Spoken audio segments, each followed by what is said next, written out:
On the 4th of August at 4 o'clock in the afternoon, Mrs. Martin Cage, age 55, departed her home on Souvenir Lane for asparagus, chicken, lemons, and butter at her neighborhood grocery store.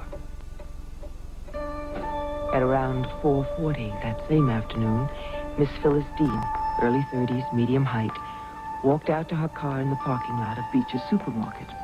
She had ordered the box boy, Billy Marshall, to assist her with her bags. Young, dear, muscular build. And following along behind Billy Marshall was another shopper, Mrs. Martin Cage. "Hello there, Billy," called Mrs. Cage. Billy turned and smiled. "Oh, hi, Mrs. Cage," said Billy. "How are you today? Is it hot enough for you?" "Boy, I'll say," said Mrs. Cage, and a flush rose in her cheeks. "Stop that man! He stole my purse!"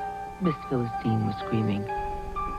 An unidentified male, medium build, dark and bearded, ran like a madman with her purse. Billy let go of the shopping cart. He sprinted after the bearded man.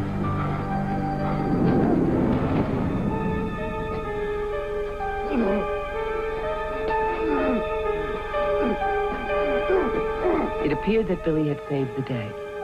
The thief, for the moment, was down. But no sooner had Billy subdued the beast than the beast pulled out a gun.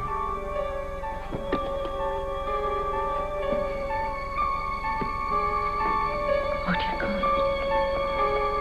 Oh, dear God.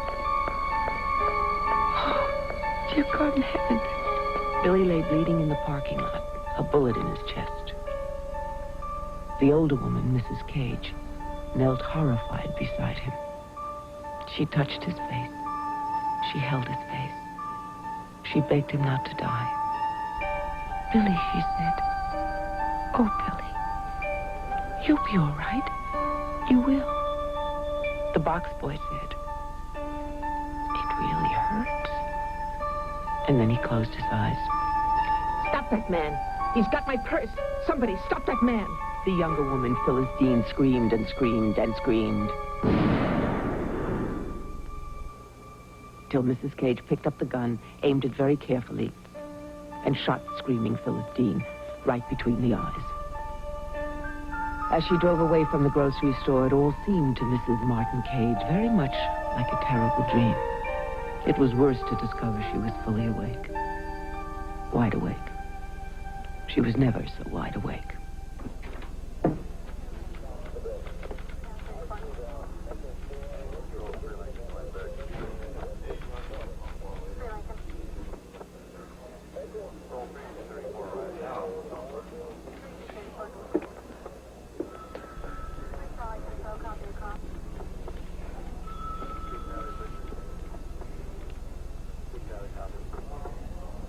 My name is Mrs. Cage.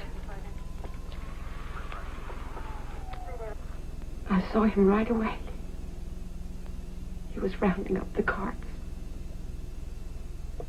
I went to the market. It was 4 o'clock. The parking lot was full. It's always full. Daily. I go to the market daily, and the parking lot is always full. I suggest you jot that down. Now, don't you worry, Mrs. Cage. We're getting all of this on tape. Of course. How silly of me. Yeah. That's even better. Are you comfortable, Mrs. Cage? No, I'm not. Then do you think I should be under the circumstances? Maybe you'd like some coffee, a glass of water? No, thank you. Good. All right. What we need here is just from the moment you saw the gunman up to and including all the incidents of the crime. Beginning with the gunman? If you could. It didn't begin with the gunman. Sadly, it's not that simple. I understand. Do you? Yes, I do. I don't. I don't understand it at all.